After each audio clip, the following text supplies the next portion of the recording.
இன்றைக்கி எங்கள் வீட்டில் கமகமுக்கும் மணமணக்கும் சமையல் என்னென்னு பார்த்துடலாம் வாங்க.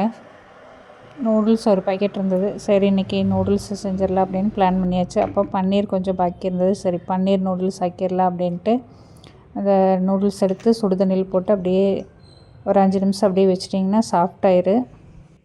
அதை எடுத்து அப்படியே வடிச்சிட்டு பச்சை தண்ணி ஊற்றி ஒரு வாஷ் பண்ணி வச்சிட்டிங்கன்னா நல்லா நூடுல்ஸு சாஃப்டாக வந்துடும். அப்புறம் நம்ம ஒரு கடாய் எடுத்து அடுப்பில் வச்சுட்டு ஆயில் சேர்த்திக்கலாம்.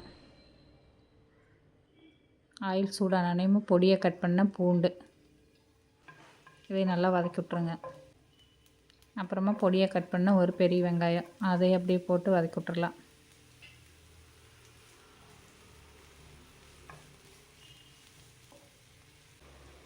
அப்புறமா கொஞ்சம் காரத்துக்கு பச்சை மிளகா ஒரு மிளகா போட்டுக்கலாம். அப்புறம் ஒரு கேரட்டு இதெல்லாம் சேர்த்து வதக்கிடலாம். இது வதங்கிறதுக்கு தேவையான அளவு உப்பும் போட்டுக்குங்க. பாருங்கள் இந்த மாதிரி வதக்கி விடுங்க. வதங்கின பின்னால் ஒரு பன்னீர் இருந்து கொஞ்சம் சரி அதையும் ஆட் பண்ணிடலாம். பன்னீர் நூடுல்ஸ் செஞ்சிடலாம் அப்படின்ட்டு பன்னீரையும் போட்டு வதக்கி விட்டுறலாம்.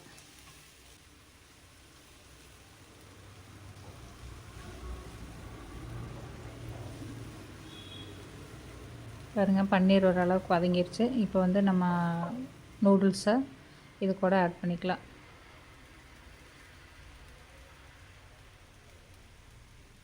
நான் வந்து ப்ளைன் நூடுல்ஸ் தான் எடுத்திருக்கேன்.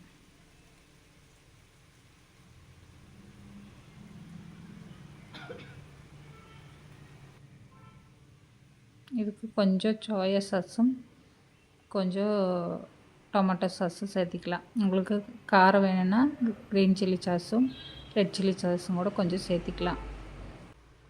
இன்னும் கொஞ்சம் காரம் வேணும்னா லாஸ்ட்டாக பெப்பர் பொடியும் கூட கொஞ்சம் சேர்த்திக்கலாம்.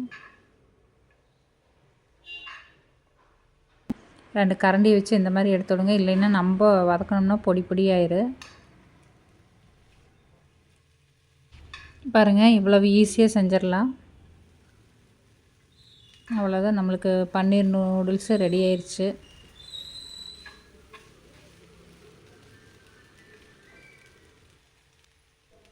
தேவையான அளவு உப்பு சேர்த்திக்குங்க.